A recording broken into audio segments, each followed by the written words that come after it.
Hi, I am doctor Murali. This is Raja dental care clinic, Bommidi. குழந்தைங்களுடைய பால் பல்லு அவசியம் பராமரிக்க வேண்டிய ஒன்றுங்க. பால் பல்லுனாலும் 13 வயசு வரைக்கும் மென்று சாப்பிட்றதுக்கு அது பயன்படுற பல்லு. பால் பல்லு மொத்தம் 20 இருக்குதுங்க. குழந்தை பிறந்து தோராயமாக 6 மாதத்தில் முதல் பால் பல்லு முளைக்க ஆரம்பித்து 3 3.5க்குள்ள கம்ப்ளீட்டாக எல்லா பால் பல்லும் முளைச்சிருதுங்க. பல்லை எப்போ பராமரிக்க ஆரம்பிக்கணும்னா, முதல் பல்லு எப்போ முளைக்க ஆரம்பிக்குதோ அப்ப இருந்தே பராமரிக்கிறத ஆரம்பிச்சிடணும். எப்படி பராமரிக்கணும்னா, ஒரு சின்ன துணி எடுத்துட்டு அதை தண்ணியில் நினைச்சு ஒரு நாளைக்கு ஒரு முறையாவது பல்லை தொடச்சி விடணும். அடுத்து பால் கொடுத்த பின்னாடி ஒரு பாட்டிலில் தண்ணி வச்சுட்டு கடைசியாக கொஞ்சம் தண்ணியும் கொடுக்கணும். அந்த மாதிரி கொடுக்கக்குள்ள பால் பல்லுக்கு மேலே ஒரு படலம் மாதிரி படிஞ்சிருக்கும். அந்த படலம் நீங்கிடும். குழந்தைக்கு எப்போ ப்ரஷ் பண்ணி விடணும்னா, குழந்தை எப்போ எச்சில வெளில துப்ப பழகிக்குதோ அப்போ ப்ரஷ் பண்ண ஆரம்பிக்கலாங்க. ப்ரஷ்ல ஒரு பட்டாணி அளவுக்கு பேஸ்ட் வச்சு ப்ரஷ் பண்ணி விடலாங்க. குழந்தைங்க கொஞ்சம் பெரியவங்கள ஆகிட்ட பின்னாடி பால், ஜூஸு, சாக்லேட்டு, ஸ்நாக்ஸ் இந்த மாதிரி எது சாப்பிட்டாலும் சாப்பிட்ட பின்னாடி ஒரு சிப் தண்ணி குடிச்சு வாயில எல்லா பக்கமும் தண்ணி போகிற மாதிரி கொப்பளிச்சு முழுங்க கற்றுக் கொடுக்கணும்.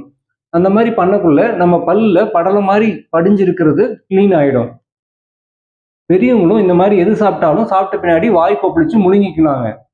ஒரு சிலர்லாம் பால் கொடுத்துட்டு அப்படியே பால் பாட்டிலோட அப்படியே தூங்க விட்டுறாங்க. அந்த மாதிரி தூங்கணும். அந்த மாதிரி விட்டுட்டா என்ன ஆகும்னா, அந்த பால் பல்லு மேல ஒரு நைட் ஃபுல்லா படலம் மாதிரி படிஞ்சிட்டு இருக்குங்க. அந்த மாதிரி படிக்கக்குள்ள எல்லா பல்லையும் சொத்தை வரத்துக்கு வாய்ப்பு இருக்குங்க. அந்த மாதிரி வர சொத்தையும் நாங்கள் ரேமன் கேரிஸ் அப்படின்னுவோம். இந்த மாதிரி பல்லை சரியா பராமரிக்காம விட்டுட்டோம் அப்படின்னா சொத்தை வர ஆரம்பிக்குங்க. அதை ஆரம்பத்திலே அடைக்கணும். அதையும் அடைக்கல அப்படின்னா சொத்தை ஆழமா போய் வேற பாதிச்சிருங்க. வேற பாதிச்சுச்சுன்னா பெரியவங்களுக்கு எப்படி நம்ம வேர் சிகிச்சை அப்படின்னு பண்றோமோ, ரூட் கேனால் ட்ரீட்மெண்ட் பண்றோமோ, அதே மாதிரி குழந்தைங்களுக்கும் பண்ண வேண்டியதா இருக்கும். பெரியவங்களுக்கு மறுக்கிற இன்ஜெக்ஷன் போட்டு நம்ம சேர்ல உட்கார வச்சு பண்ணிடுவோங்க. குழந்தைங்களுக்கு பண்ணக்குள்ள ஒரு சில குழந்தைங்கள் கோஆப்ரேட் பண்ணாங்கன்னா நம்ம டென்டல் சேர்ல அந்த ட்ரீட்மெண்ட்டை பண்ண முடியும்.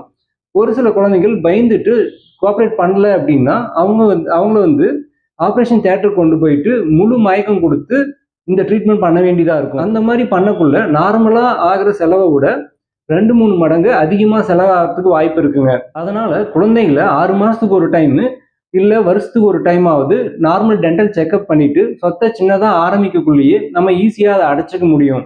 பல்ல காப்பாத்துறதுக்கான எந்த ட்ரீட்மெண்ட்டும் பண்ணலைன்னா அடுத்தது பல் எடுக்கிற மாதிரி வருங்க. உதாரணமா 12 வயசுல உழ வேண்டிய பால் பல்லு சொத்த காரணமா 6 வயசுலயோ 7 வயசுலயோ எடுத்துட்டோம் அப்படின்னா எடுத்த உடனே அந்த இடத்துல பர்மனன்ட் பல் வராது. அது 12 வயசுல தான் வரும். அந்த இடைப்பட்ட வருஷத்துல பக்கம் இருக்கிற பல்லு அந்த கேப்ல நகர்ந்துரும். அந்த மாதிரி நகர்ந்துருச்சுன்னா பர்மனன்ட் பல்லு 12 வயசுல முளைச்சு வர வேண்டிய பர்மனன்ட் பல்லு இடம் இல்லாம உள்ளேயே நின்றுடுங்க. இந்த மாதிரி பல்லு நகராம தடுக்கிறதுக்கு ஸ்பேஸ் மெயின்டெனர் அப்படின்ற சின்ன கிளிப்பை நம்ம பல்ல பொருத்தணுங்க. குழந்தைங்களுடைய கடவா பல்லு சொத்த வராம தடுக்கிறதுக்கு பிட் அண்ட் ஃபிஷர் சீலண்ட் அப்படின்னு யூஸ் பண்ணி நம்ம சொத்தையை தடுக்க முடியுங்க. குழந்தைங்க 3 வயசு 4 வயசு வரைக்கும் கை சூப்புறது நார்மல் தாங்க. அந்த மாதிரி கை சூப்பர்னால என்ன அட்வான்டேஜ் அப்படின்னா, குழந்தைங்க கம்ஃபர்டா ஃபீல் பண்றாங்க, அதுவும் பாதுகாப்பா உணர்றாங்க, நோய் எதிர்ப்பு சத்து அதனால அதிகமா இருக்குங்க. குழந்தைங்களுக்கு தூக்கம் ரொம்ப முக்கியங்க. கை சூப்பர்னால அவங்களுக்கு நல்ல தூக்கம் வருது. அதனால நம்ம கை சூப்புறதை அலோவ் பண்ணலாம். 4 வயசுக்கு மேல கை சூப்புறாங்கன்னா அப்ப நம்ம அதை தடுக்கலாங்க. சிலர் அவங்க குழந்தைக்கு முன்பல்லு சந்தா இருக்குது அப்படின்னு சொல்றாங்க. பால் பல்லு சந்தா இருக்கிறது நார்மல் தாங்க. பர்மனன்ட் பல்லு பால் பல்லோட சைஸ் கொஞ்சம் பெருசா இருக்குங்க. பால் பல்லு சந்தா இருக்கிறதுனால அந்த பல் விழுந்துட்டு பர்மனன்ட் பல் முளைக்கக்குள்ள அந்த இடம் அதுக்கு சரியா பொருந்திடும்.